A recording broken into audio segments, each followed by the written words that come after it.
الحمد للہ رب العالمین حمد الشاکرین والصلاة والسلام علی سید الانبیاء والمرسلین سیدنا وشفیعنا ومولانا محمد وآلہ واصحابہ الطیبین الطاہرین۔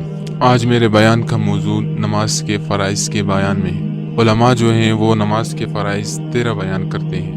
نمبر 1، وقت کا پہچاننا، کہ وقت اگر داخل ہو تو نماز ہوگی۔ اب وقت پہلے زمانے میں اس کا پہچاننا چونکہ مشکل تھا، آج کل کے زمانے میں آسان ہو چکا ہے، گھڑیاں ہیں، نقشے ہیں، تو اس کی مدد سے وقت کی پہچان کر کے وقت کے اندر نماز پڑھی جائے۔ نمبر 2، بدن کا پاک ہونا، اگر بدن گندا ہے تو گندے بدن کے ساتھ نماز نہیں ہوتی۔ نمبر 3، کپڑوں کا پاک ہونا، اگر کپڑے گندے ہیں تو گندے کپڑوں کے ساتھ نماز نہیں ہوگی۔ اب یہ گندگی کتنی مقدار معاف ہے تو اس کے بارے میں آئندہ انشاءاللہ تفصیل سے بیان کروں گا۔ نمبر 4، مکان کا پاک ہونا، جس جگہ پر مصلی نماز پڑھے گا تو اس جگہ کا پاک ہونا ضروری ہے۔ ہاں، اگر وہ جگہ گندی ہے اور مصلی نے اس کے اوپر کوئی کپڑا بچھا دیا صاف، جو کپڑا صاف ہو، تو اس کے اوپر نماز جائز ہے۔ نمبر 5، قبلے کی طرف منہ کرنا، قبلے کی طرف منہ کرنا بھی فرض ہے نماز کے اندر، لیکن یہ مسئلہ یاد رہے کہ یہ فرض نماز میں ہے۔ یہ مسئلہ اگر کوئی شخص گاڑی میں ہو یا کسی سواری پر ہو، اگر وہ نفل نماز پڑھے تو بغیر قبلے کی طرف رخ کیے ہوئے پڑھ سکتا ہے۔ مثلا کوئی شخص گاڑی میں جا رہا ہو، کسی دور دراز کا سفر کر رہا ہو، تو اس کے لیے جائز ہے کہ وہ گاڑی کے سیٹ کے اندر ہی نفل نماز پڑھے، اگرچہ گاڑی کا رخ جس طرف بھی ہو، اس کے لیے نماز پڑھنی جائز ہے۔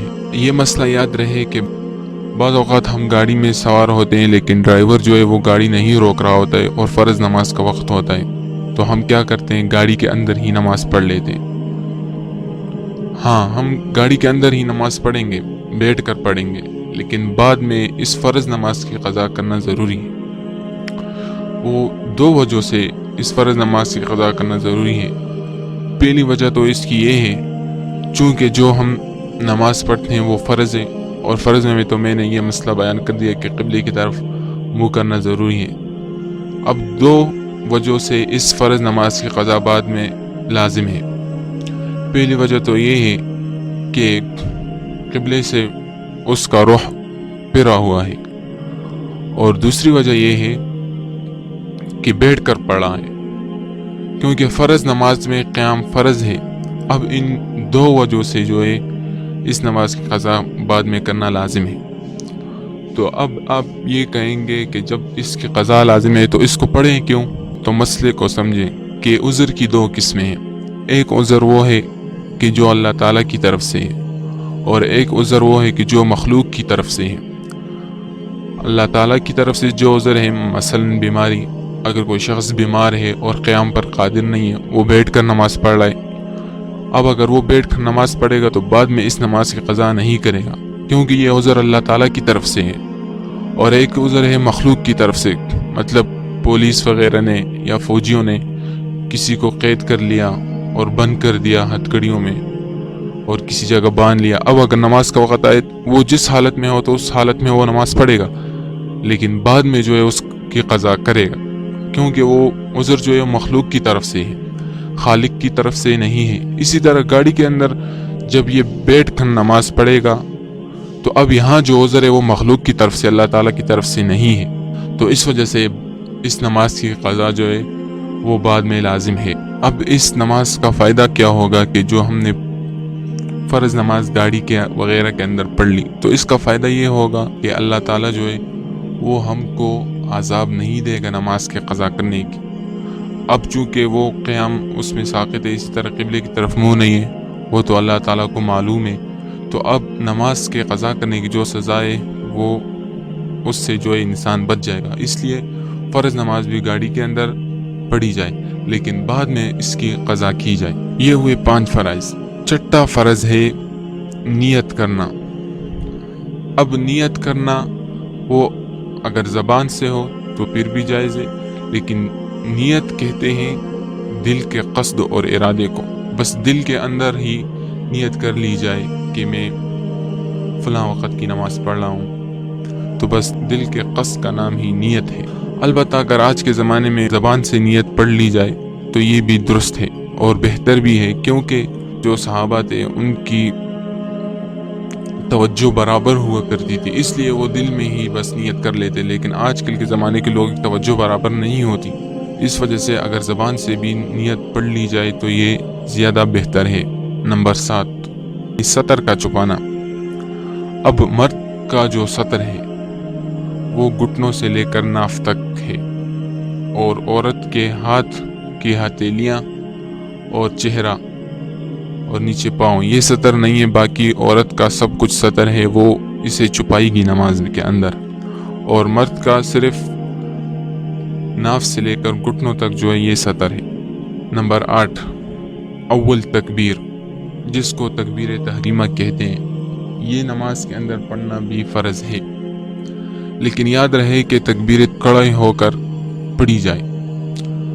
بعض لوگ ایسا کرتے ہیں کہ امام صاحب رکوع میں ہوتا ہے یا اسی طرح امام جب نیچے تشہد میں بیٹھا ہوتا ہے تو جب وہ امام کے ساتھ شریک ہوتے ہیں تو وہ فوراً کھڑے ہو جاتے ہیں اور جھکنے کی حالت میں تکبیر پڑھ لیتے ہیں، تو اب اس کی یہ نماز نہیں ہوگی، کیونکہ اس نے جھکنے کی حالت میں یہ تکبیر تحریمہ کی ہی ہے، اور تکبیر تحریمہ جو ہے یہ کھڑے ہو کر پڑھنا فرض ہے، اس لیے تکبیر تحریمہ کو کھڑے ہو کر پڑھا جائے۔ اس کا بہتر طریقہ یہ ہے کہ اگر امام رکوع یا سجدے وغیرہ میں ہے تو سب سے پہلے جو ہے وہ کھڑے ہو کر تکبیر پڑھے، اور پھر دونوں ہاتھوں کو ناف کے نیچے رکھے اور پھر نیچے سجدے وغیرہ کو چلا جائے۔ اگر کسی شخص نے جھکنے کی حالت میں تکبیر تحریمہ پڑھی تو اس کی یہ نماز نہیں ہوگی۔ ہاں، اگر کھڑے ہونے کی حالت میں پڑھی اور فوراً نیچے چلا گیا تو اس صورت میں اس کی نماز تو درست ہو جائے گی، لیکن جو سنت کی تکبیر ہے، رکوع کی طرف جانے کی جو سنت کی تکبیر ہے یا سجدے کی طرف جو جانے کی سنت کی تکبیر ہے وہ اس سے رہ جائے گی، لیکن فرض تکبیر جو ہے وہ ہو جائے گی۔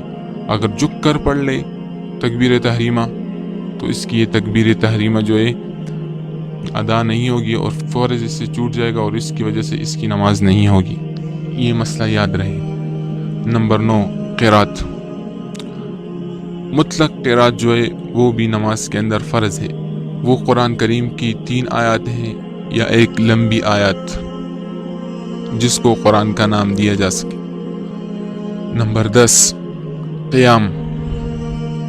قیام بھی فرض ہے، لیکن یاد رہے کہ قیام جو ہے یہ نفل میں فرض نہیں ہے، نفل کے علاوہ باقی جو واجبات سنت وغیرہ ہیں ان کے اندر قیام فرض ہے، نفل کے اندر قیام فرض نہیں ہے۔ اگر کوئی شخص بغیر عذر کے بھی نفل بیٹھ کر پڑھتا ہے تو اس کی یہ نماز درست ہے، لیکن ایک نقصان ہے، اور وہ نقصان یہ ہے کہ رسول اللہ صلی اللہ علیہ وسلم نے فرمایا ہے کہ صلاۃ القائد بنصف صلاۃ القائم، کہ جو شخص بیٹھ کر نماز پڑھتا ہے اس کو نصف ثواب ملتا ہے اس شخص کے مقابلے میں جو کھڑے ہو کر نماز پڑھتا ہے۔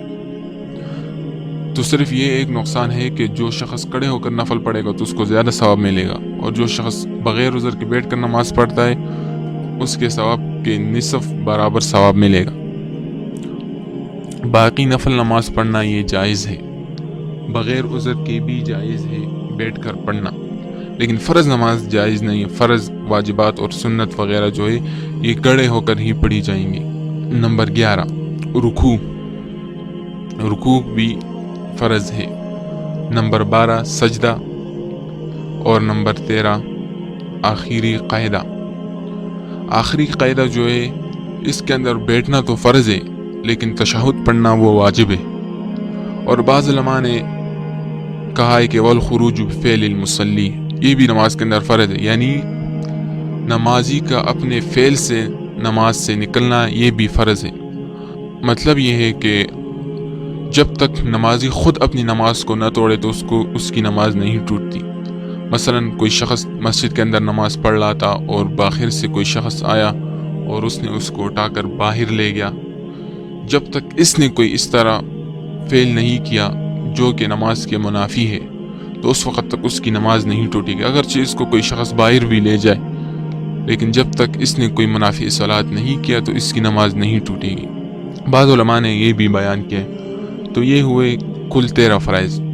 میں پہلے بھی بیان کر چکا ہوں کہ فرائض کے اندر حکم یہ ہے کہ اگر کوئی ایک بھی فرض رہ گیا تو اس سے نماز نہیں ہوتی. کل 13 فرائض بیان ہوئے. نمبر 1 وقت کا داخل ہونا. نمبر 2 بدن کا پاک ہونا. نمبر 3 کپڑوں کا پاک ہونا. نمبر 4 مکان کا پاک ہونا. نمبر 5 قبلے کی طرف منہ کرنا. نمبر 6 نیت کرنا. نمبر 7 سطر کا چھپانا. نمبر 8 تکبیر تحریمہ کہنا. اور نمبر 9 قرات کرنا. نمبر 10 قیام. نمبر 11 رکوع. نمبر 12 سجدہ. اور نمبر 13 آخری قاعدہ میں تشہد کے مقدار بیٹھنا یہ فرض ہے.